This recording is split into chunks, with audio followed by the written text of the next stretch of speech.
வணக்கம். நாம தேர்தல வெறும் வெற்றி தோல்வியா பாக்குறோம்.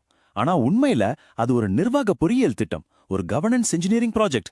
இன்னைக்கு சோளிங்கர் தொகுதிய தரவுகள் வழியா ஆழமா பார்க்க போறோம். அங்க அரசியலுக்கு பின்னாடி இருக்கிற அசல் கதை என்னன்னு தெரிஞ்சுக்கலாம். தமிழ்நாட்டோட வரைபடத்துல இதோ இங்கேதான் இருக்கு சோளிங்கர். நாம இன்னைக்கு பேச போற கதையோட மையம், நம்மளோட நாயகன் இந்த தொகுதி தான். ஒரு தொகுதினா என்ன? அது வெறும் நிலப்பரப்பு இல்ல, அது ஒரு வாக்குறுதி. அதனால இந்த ஆய்வு வெறும் எண்களை பத்தி மட்டும் பேச போறதில்ல. இங்க வாழ மக்களோட வாழ்க்கை, அவங்களோட கனவுகள், அவங்க எதிர்பார்ப்புகள், இத பத்தி தான் பேச போறோம். சரி, வாங்க நம்மளோட முதல் பகுதிக்குள்ள போகலாம். சோளிங்கரின் மண். முதல்ல அந்த நிலத்தையும் மக்களையும் புரிஞ்சிக்க முயற்சி பண்ணுவோம். சோளிங்கரோட பொருளாதாரம் எதை நம்பி இருக்கு? பாத்தீங்கன்னா இங்க பெரும்பாலான வாக்காளர்கள் கிராமப்புறத்துல தான் இருக்காங்க. அவங்களோட வாழ்வாதாரம் ஒண்ணு விவசாயம், இல்லனா ஜவுளி நெசவு. டிவிஎஸ், பிரேக்ஸ் இந்தியா மாதிரி சில பெரிய கம்பெனிகள் இருந்தாலும் வேலைவாய்ப்புகள் ரொம்பவே குறைவுதான். ஆனா இங்க ஒரு ஆச்சரியமான விஷயம் பாருங்க. சோளிங்கரோட எழுத்தறிவு விகிதம் 85.6%. இது மாநில சராசரியான 80.1% விட அதிகம். இது வெறும் நம்பர் இல்ல, இது அந்த மக்களோட லட்சியங்கள் எவ்வளவு உயர்ந்ததுன்னு காட்டுற ஒரு தெளிவான அடையாளம். ஆனா இங்கதான் ஒரு பெரிய முரண்பாடே ஆரம்பிக்குது. ஒரு பக்கம் நல்லா படிச்ச இளைஞர்கள், பெரிய கனவுகள். இன்னொரு பக்கம் வேலையில்லா திண்டாட்டம், தண்ணீர் பஞ்சம், மோசமான சாலைகள், இந்த மாதிரி நிதர்சனமான பிரச்சனைகள். வாக்காளர்கள் ஒவ்வொரு நாளும் சந்திக்கிற இந்த போராக்கம்தான் அவங்க லட்சியத்துக்கும் யதார்த்தத்துக்கும் நடுவுல இருக்கிற பெரிய விரிசல். சரி, இப்ப எண்கள் என்ன சொல்லுதுன்னு பாப்போமா? மக்கள் கொடுத்த தீர்ப்பை கொஞ்சம் டீகோட் பண்ணி பாப்போம். இவ்ளோ அதிகமா வாக்குப்பதிவு நடந்திருக்குன்னா அதுக்கு என்ன அர்த்தம்?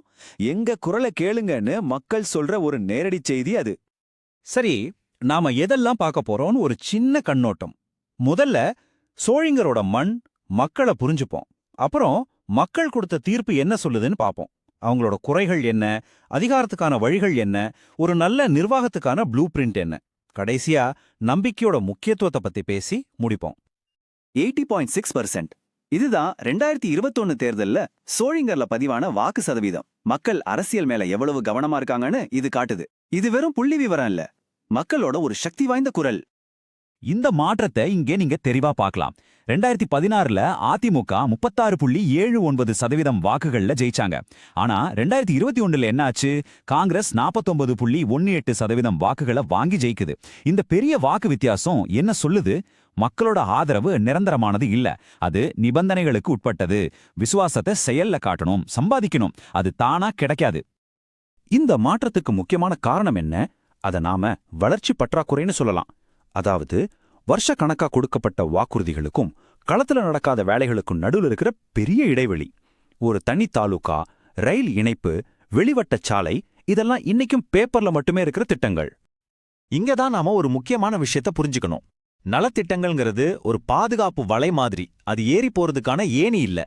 மக்கள் இப்போ அடிப்படை திட்டங்களை தாண்டி நல்ல ரோடு, நல்ல வேலை வாய்ப்புன்னு உறுதியான வளர்ச்சியை எதிர்பார்க்கறாங்க. இதுக்கு பேரே நலத்திட்ட சோர்வு. ஏன்னா ஒவ்வொரு குடிமகனுக்கும் கண்ணியமான வாழ்க்கை வாழ உரிமை இருக்கு. அவங்க கருத்துக்களை பொறுப்போட வெளிப்படுத்தவும் உரிமை இருக்கு. இது நம்ம அரசியலமைப்போட அடிப்படை. நிர்வாகம்ங்கிறது வெறும் திட்டங்களை கொடுக்கறது மட்டும் இல்ல, மக்களோட சுயமரியாதையும் உறுதி செய்யறது தான். சரி, இப்ப அடுத்த கட்டத்துக்கு போலாம். குறைகளின் நிலப்பரப்பு, அதாவது சிஸ்டம்ல எங்க விரிசல் விழுந்திருக்குன்னு பாப்போம். இதுவரைக்கும் என்ன நடந்ததுன்னு பார்த்தோம். இப்போ ஏன் நடந்ததுன்னு ஆழமா பாப்போம். இப்போ இருக்கிற சட்டமன்ற உறுப்பினரோட நிலைய ஒரு ரிப்போர்ட் கார்டு மாதிரி பார்ப்போம். ஆளுங்கட்சியோட கூட்டணி, அவரோட தனிப்பட்ட நெட்வொர்க், இதெல்லாம் அவரோட பலம். ஆனா நிறைவேற்றப்படாத வாக்குறுதிகள், நடக்காத உள்கட்டமைப்பு வேலைகள், இதனால கொஞ்சம் கொஞ்சமா கரைஞ்சு போற நம்பிக்கை, இதெல்லாம் அவரோட பலவீனம். எத்தனையோ வருஷமா எந்த முன்னேற்றமும் இல்லாம காத்துட்டு இருக்கோம். இது சோளிங்கர் வாக்காளர்களோட மனநிலை. இந்த ஒரு வரியில அவங்களோட மொத்த விரக்தியும் அடங்கியிருக்கு. இந்த விரக்திக்கு காரணம் என்ன? கண்ணு முன்னாடி நிக்கிற இந்த புறக்கணிப்பின் சின்னங்கள் தான். பாதியில நிக்கிற கோயில் ரோப்வே திட்டம், தினமும் மக்கள் படுற போக்குவரத்து நெரிசல், முடங்கி கிடக்கிற நாகரி ரயில் பாதை, இன்னும் கிடைக்காத தாலுகா நகராட்சி அந்தஸ்து. இது ஒவ்வொன்னும் மக்களோட கோவத்தையும் சிஸ்டம் மேல இருக்கிற அவநம்பிக்கையும் அதிகமாக்கிட்டே இருக்கு. சரி, இதுக்கு மேல என்ன செய்யலாம்? இப்போ ஒரு உத்தி சார்ந்த பார்வைக்கு வருவோம். அதிகாரத்துக்கான 4 பாதைகள். இது எந்த ஒரு தலைவருக்கும் ஒரு தெளிவான வழியை காட்டுற ஒரு ஸ்ட்ராட்டஜிக் ஃப்ரேம்வொர்க். இந்த சதுர்முக கோட்பாட்டை பாருங்க. முதல்ல சிவன். இது ஆக்ரோஷமான அணுகுமுறை. அதாவது தற்போதைய எம்எல்ஏவோட தோல்விகளை மக்கள்கிட்ட அழுத்தமா சொல்றது. ரெண்டாவது விஷ்ணு, இது ஸ்திரத்தன்மை. நல்லா போயிட்டு இருக்கிற நலத்திட்டங்கள் தொடரும் மக்களுக்கு நம்பிக்கை கொடுக்கிறது. மூணாவது பிரம்மா, இது புதுமை.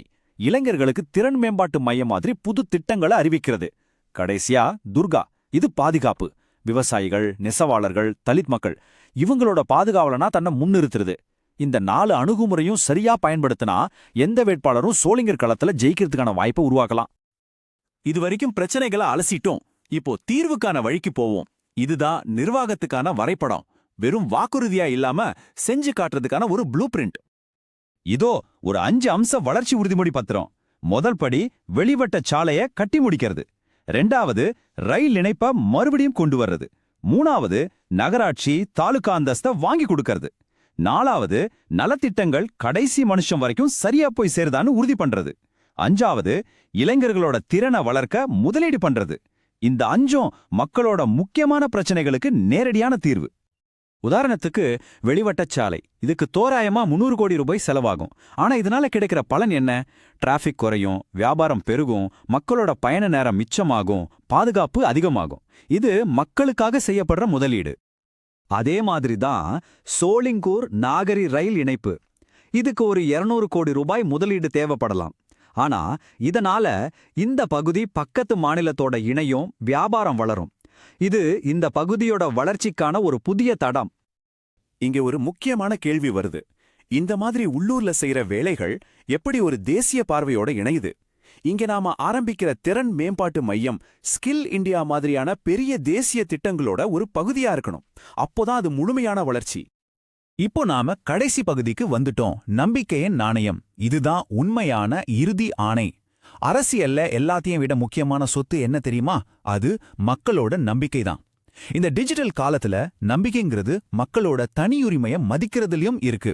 இந்தாவோட புதிய தரவு பாதுகாப்பு சட்டத்தின்படி மக்களோட சம்மதம் இல்லாம அவங்களோட தகவல்களை நாம பயன்படுத்த முடியாது. ஒரு நல்ல தலைவர் மக்களோட நம்பிக்கையை மட்டும் பாதுகாக்க மாட்டார், அவங்களோட தரவுகளையும் பாதுகாப்பார்.